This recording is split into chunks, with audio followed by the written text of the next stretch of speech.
तो दोस्तों railway ALP भर्ती 2024 को लेकर एक यहाँ पर ऑफिशियल अपडेट आ चुकी है। जी हाँ दोस्तों, आप लोगों का आरआरबी एएलपी का डीवी एंड मेडिकल एग्जामिनेशन का जो शेड्यूल है वो फाइनली आउट हो चुका है। 13 अक्टूबर से जो है आप लोगों का डीवी एंड मेडिकल शुरू है। अब इस वीडियो में समझेंगे कि कौन कौन से डॉक्यूमेंट को लेकर जाना है, इसका एडमिट कार्ड कब आएगा, तो पूरा कंप्लीट डिटेल जानकारी ले लेते हैं इस वीडियो में कि किस जोन से सबसे पहले जो है आपका डीवी शेड्यूल आउट हुआ है।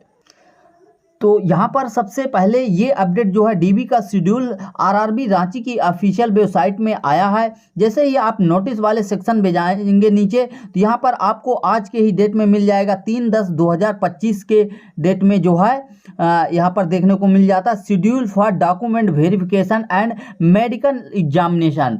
यानी जो है डीवी का डेट यहाँ पर डिक्लेयर कर दिया गया है आरआरबी रांची की तरफ से। बाकी सभी जोन का जो है अब धीरे धीरे करके आ जाएगा। तो अभी रांची का देख लेते हैं। यहाँ पर ये रहा आपका ऑफिशियल नोटिस, रेलवे भर्ती बोर्ड रांची, भारत सरकार, रेल मंत्रालय। यहाँ पर देख सकते हैं schedule for document verification and medical examination for the post of assistant loco pilot. ये आपका सेंट्रलाइज एम्प्लॉयमेंट नोटिस नंबर मिल जाता है। यहाँ पर नीचे आप जाएंगे तो यहाँ पर सबसे पहले क्या बोला गया है, यहाँ पर बोला गया है कि the list of candidate short listed for DV for the post of assistant loco pilot was published in the official website RRB Ranchi. यहाँ पर 1/10/2025 के डेट में जो है आप लोगों का रिजल्ट आया, उसका जो है यहाँ पर डीवी का डेट इन्होंने जारी किया है। Further to the above candidate with roll number given in the annexure are provisionally short listed for DV and बोला गया है कि मतलब जो डीवी के लिए जिनका सिलेक्शन हुआ है फाइनल, जो अभी फाइनल सिलेक्शन नहीं बोल सकते हैं, जो आपका सिलेक्शन हुआ है उसमें जो है जो रोल नंबर दिया गया है उन रोल नंबर को यहाँ पर क्रमशः जो है दिया गया है। सभी का जो है डेट अलग है। तो आप लोगों को यहाँ पर जिस मतलब जाना है जहाँ पर medical examination and document verification के लिए, candidate are advised to report as the schedule date and time mentioned below the official office of railway recruitment board. RRB के ऑफिशियल ऑफिस में जो है आप लोगों को जाना होगा। दिया गया है रेलवे ऑफिस कॉम्प्लेक्स रांची। जैसे यहाँ पर रांची बोर्ड का है तो रांची में ही बुलाया गया है। तो ये आप लोगों का जो है दिया गया है चुटिया रांची, तो यहाँ पर इसमें जाना है, चुटिया रांची है, ठीक है। तो इस एड्रेस में आप लोगों को डीबी के लिए जाना है। क्या क्या लेके जाना है वो आप लोगों को आगे यहाँ पर बता दिया गया है।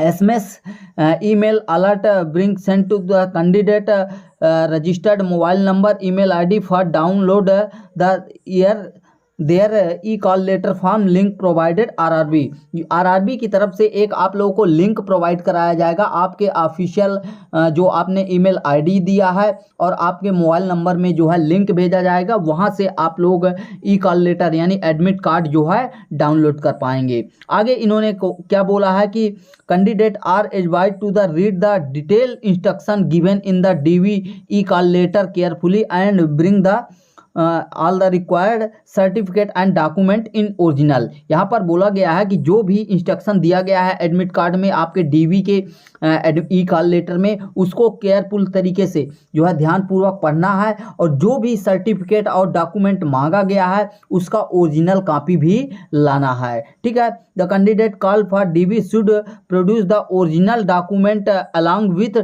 2 set of self attested photocopy in A4 size paper as detail in the CN and e-call letter issued by DB। यानी यहाँ पर बोला गया है कि आपको जो ओरिजिनल डॉक्यूमेंट ले जाना है उसका 2 सेट आपको डॉक्यूमेंट और भी ले जाना है जिसकी फोटोकॉपी रहेगी। 2 सेट फोटोकॉपी लेके जाना है और वो फोटोकॉपी जो आप ले जाएंगे वो सेल्फ अटेस्टेड होनी चाहिए, यानी स्वयं की वहाँ पर हस्ताक्षरित होना चाहिए, आपको साइन करके ले जाना है, ठीक है। सभी सर्टिफिकेट का 2 सेट जो है फोटोकॉपी लेके जाना है और विथ ओरिजिनल भी लेके जाना है, क्लियर।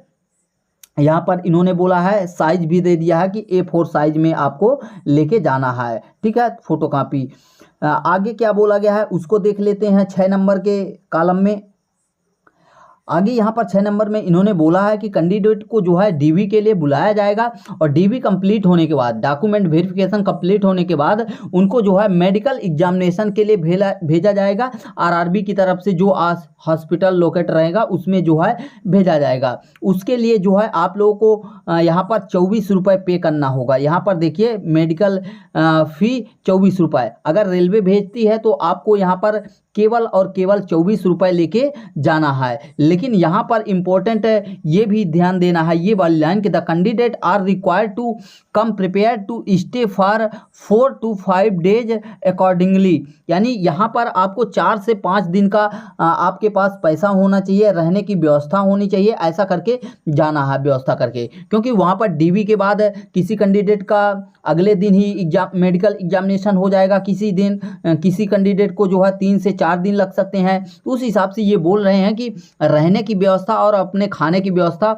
उस हिसाब से लेके जाना है और पैसा भी लेके जाना है। क्यों, आगे इन्होंने बोला है कि where the investing light city scan ultrasound test जो रूल है वो जो है रिफ्लेक्टिव आई सर्जरी जो है ये सब अगर नहीं हो पाते हैं, उसके जो रेलवे की हॉस्पिटल है उसमें नहीं हो पाता है, अगर अवेलेबल नहीं रहता तो फिर आपको जो है अपने से वहाँ पर जो दिया जाएगा इंस्ट्रक्शन जिस तरीके से, उस तरीके से आपको किसी दूसरे हॉस्पिटल में जो है जाना होगा और उस कंडीशन में उसका पेमेंट जो है आपको खुद करना होगा। ठीक है, आपको कैंडिडेट में have to make the request payment to the concerned library hospital, उसका जो है आपको खुद पेमेंट करना होगा अगर नहीं हो पाता है उसमें रेलवे की जो अस्पताल है उसमें। यहाँ पर बोला गया है कि candidate are advised bring 6 passport size colour photograph not more than 1 month old. यानी बोला गया है कि यहाँ पर आपको 6 आपकी जो है पासपोर्ट साइज फ़ोटो भी लेके जाना है और कलर में। ठीक है, पासपोर्ट साइज कलर फोटोग्राफ आपको ले जाना है, लेकिन ध्यान देना है कि 1 महीने से पुरानी नहीं होनी चाहिए। यानी पहले बोला जाता था कि जो आप फॉर्म भरते समय लगाए थे फ़ोटो वही फ़ोटो लेके जाना है, लेकिन यहाँ पर ऐसा नहीं करना है। जो आपको 6 फोटो कापी मतलब फ़ोटो लेके जाना है पासपोर्ट साइज, वो आपको लेटेस्ट लेके जाना है जो कि 1 महीने से ज़्यादा पुराना नहीं होना चाहिए। आगे इन्होंने बोला candidate will also bring candidates foil of e call letter of CBT 1, CBT 2, CBAT। यानी यहाँ पर आपका जो CBT 1 एग्ज़ाम हुआ है, CBT 2 एग्ज़ाम हुआ है और साथ ही जो आपका साइको टेस्ट हुआ है, तीनों का एडमिट कार्ड का जो जैसे क्या रहता है कि इतना बड़ा एडमिट कार्ड रहता है उसका 50% काट के जहाँ आपका एग्ज़ाम रहता है वो ले लेते हैं, लेकिन 50% जो है सील साइन करके आप लोगों को वापस दे देते हैं। तो वो जो शेष बचता है वो आपको लेके जाना है तीनों एग्जाम का, CBT 1 का भी, CBT 2 का भी और CBAT यानी जो आपका साइको टेस्ट हुआ है उसका भी लेके जाना है। लेकिन इन केस अगर आपका गुम गया है तो उसके लिए परेशान नहीं होना है। उसके लिए आप लोगों को कोई दिक्कत ऐसा नहीं होगा कि आपका गुम गया है तो आपका डीबी नहीं होगा, मेडिकल एग्जाम नहीं होगा, दोनों होगा। अगर आपके पास है तो लेके जाना है, नहीं है तो उसके लिए परेशान नहीं होना है। आगे 8 नंबर के कॉलम में क्या बोला गया है, in case of variation in spelling in name, father name in the online application and original certificate document on the date of verification, candidate are required to submit relevant affidavit executed before magistrate or notary on required stamp paper starting of the preferred person in certificate in one and same। यानी मान लीजिए कि आपके जो form भरते समय कोई error आ गया, कोई गलती हो गई कि आपके डेट ऑफ बर्थ में गलती हो गई, आपके जो है नेम, फादर नेम की स्पेलिंग में गलती हुई फॉर्म भरते समय, तो उस कंडीशन में यानी आपका जो एप्लीकेशन में नेम है और जो आपके डॉक्यूमेंट में नेम है तो वो क्या हो गया, डिफरेंट हो गया, चेंज हो गया। तो इस वजह से आप लोगों को 50 रुपये के स्टाम्प पेपर में, मिनिमम 50 रुपये के स्टाम्प पेपर में आपको एफिडेविट लेकर जाना है। ठीक है, नोटरी करवा के लेके जाना है। यहाँ पर इन्होंने मजिस्ट्रेट वगैरह से जो है नोटरी करवा के लेके जाना है ताकि वहाँ पर आपको दिक्कत ना हो। ठीक है, आगे इन्होंने नेक्स्ट कॉलम में क्या बोला है, यही बोला गया है 9 नंबर में कि कोई कैंडिडेट मान लीजिए जो उनका डेट दिया गया है, जिस डेट में डीवी है तो उस डेट में नहीं पहुंच पाते हैं किसी वजह से, तो उनके लिए एक और ब्लॉक डेट रखा गया है, लेकिन उस ब्लॉक डेट में पहुंचना अनिवार्य रहेगा। अगर आप उसमें नहीं पहुंचेंगे तो आपकी जो है यहाँ पर प्रतियोगिता में जो भाग है वो हटा दिया जाएगा, यानी आप उस वैकेंसी से, इस वैकेंसी से बाहर हो जाएंगे। भले ही आपके कितना सिलेक्शन हुआ है, कुछ हुआ है, वो मायने नहीं रखेगा। आपको जो शेड्यूल दिया गया है उस डेट में जाइए। अगर कोई दिक्कत होती है इन केस, तब आप ब्लॉक डेट में जाइए, नहीं तो आपके लिए जो डेट दिया गया है उसी डेट में आपको पहुंचना है। बाकी ये सब नॉर्मल टर्म एंड कंडीशन है। यहाँ पर आपको देख सकते हैं आज के ही डेट का है। नीचे आप जाएंगे तो यहाँ पर डीबी डेट मिल जाता है। जैसे पहला डीबी जो है वह कब से शुरू है, 13/10/2024 से, 13 अक्टूबर से आपका जो है स्टार्ट होगा। फर्स्ट शिफ्ट रहेगा 9:30 बजे से, और इनका ब्लॉक डेट यहाँ पर रखा गया है 30 अक्टूबर 2025। यानी जो 13 तारीख को नहीं पहुँच पाएंगे, यहाँ पर आप लोगों को अपना रोल नंबर मैच कर लेना है। जो आपका रोल नंबर है, टोटल 18 कैंडिडेट को फर्स्ट शिफ्ट में बुलाया गया है, और सेकंड शिफ्ट में जो है 27 कैंडिडेट को बुलाया गया है। सेकंड शिफ्ट का जो रिपोर्टिंग टाइम रहेगा वह 1 बजे का रहेगा, लेकिन फर्स्ट शिफ्ट का जो है 9:30 बजे रहेगा। लेकिन इनका ब्लॉक डेट जो रखा गया है, यानी इस डेट में अगर इन केस मान लीजिए किसी के घर में कोई एक्सपायर हो जाता है, उनके रिलेटिव एक्सपायर हो जाते हैं, या कोई और रीज़न हो सकता है, उस वजह से नहीं पहुँच पाते हैं, तो उनके लिए ब्लॉक डेट रखा गया है, उस डेट में पहुँचना अनिवार्य रहेगा। ठीक है, तो यहाँ पर 13 को 2 शिफ्ट में चलेगा, फिर 14 को चलेगा, 14 को दोनों शिफ्ट में रहेगा, 15 को भी रहेगा दोनों शिफ्ट में, 16 को जो है दोनों शिफ्ट में रहेगा। 17 कैंडिडेट, 18 का फर्स्ट शिफ्ट में 18 कैंडिडेट को बुलाया जा रहा है, और सेकंड शिफ्ट में जो है 17 कैंडिडेट को बुलाया जा रहा है। तो यहाँ पर 16 तारीख के बाद, यहाँ पर देखिए 16 तारीख को लिया गया है, उसके बाद अगली डीबी डेट जो है 30 अक्टूबर रखा गया। क्या, 30 अक्टूबर रखा गया है। ठीक है, लेकिन 30 अक्टूबर का जिनका डीवी है उनका ब्लॉक डेट 14 नवंबर रखा गया है। क्या, 14 नवंबर रखा गया है।